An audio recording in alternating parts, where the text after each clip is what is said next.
Good morning. Welcome to Talk Indonesia, where we always speak our minds. I'm Dalton Tananaka in Jakarta. Here is this week's TI Hot List. Do or die. Does the death penalty serve its purpose? Tracking talent. Just how good are our artists? And creative kids. Did schoolgirls deserve to get expelled for dancing to Maroon 5? Here beside me each week is Rahayu Saraswati, Sarah, actress, activist, and international jet setter. Oh. And another one. Our guest host this week, all the way from Paris, is singer Anggun Sasmi, Indonesia's best-known export and birthday girl. Happy birthday this week. Thank you so much. Young woman. That's Okay, right. hot topic number 1. Do or die. March 15th, Indonesia executed Malawi national Adami Wilson for drug trafficking. It was the country's first execution in nearly 5 years following an unofficial moratorium on the death penalty. The government has been hinting that it will abolish that ultimate sentence. Currently, more than 100 people are on Indonesia's death row. Now, first, criminals, more than most people, know the penalties they face for serious crimes, such as... Waiting for her I mean, to say something. I really have problems with that because I don't actually believe that no one in this world should take someone else's life. Right. And not, and of course, let alone the government. I mean, when you're, I mean, my problem in that is really moral. And of course, I understand that, you know, the death penalty is actually very reassuring for families of victims that, you know, of like some horrible.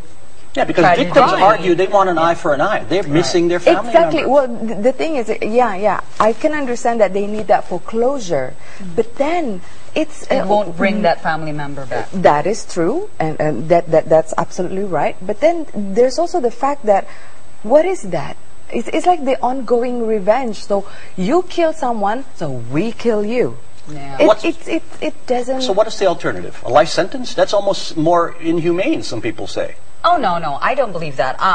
Well, first of all, I completely agree with what Anggun was saying, because even when I was in UVA, I attended a film festival, and in that film festival, there was a documentary on the death penalty, and basically it covered how there were these 4 men who were accused for a crime they did not commit and were waiting on, were on the death row. Yeah. Now, here's the problem with the death penalty. It's not aside from the moral issue, but the fact is that it's the final. It's the human fault.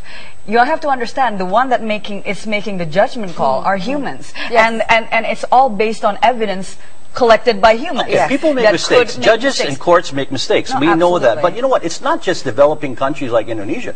The United States, Japan, all have the death penalties. Well, again, you know, because I understand that death penalty is there so that it's like almost like a threat. Yes, fear factor. Exactly. A deterrent, supposedly. Yes. Yeah. But then, does it work? Right. That's the question. Yes. Yeah. To me, it doesn't work. It's not working at all. And then there's also the fact that it's final. You don't give someone a chance to repent, someone a chance for I don't know, something else to I understand that death life sentence costs a lot of money to the government and all that, but then there must be a way other than giving that. What is the final Rather than giving up on that person. Yeah.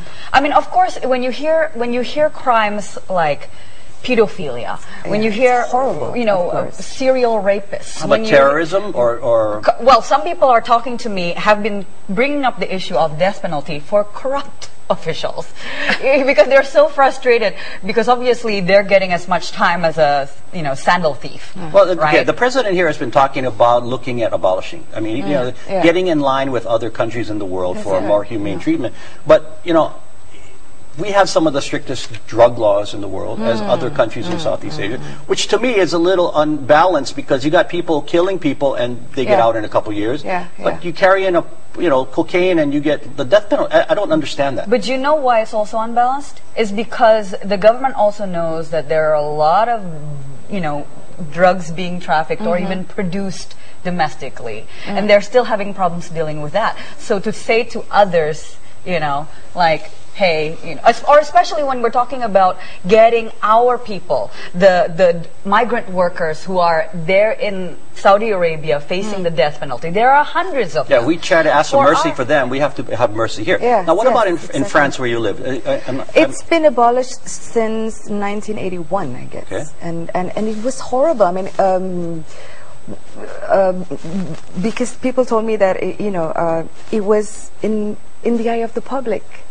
I mean, where's it? Come on, it's just. What do they do with serious criminals? I mean, murderers and rapists? Life sentence.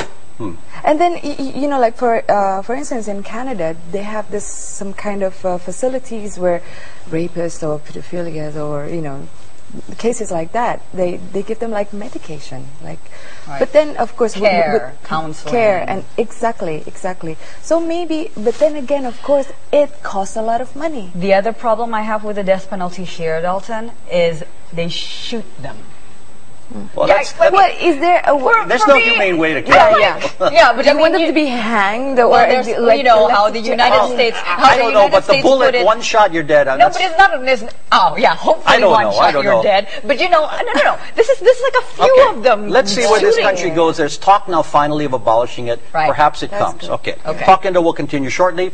Do Indonesian artists have the X factor? Of course.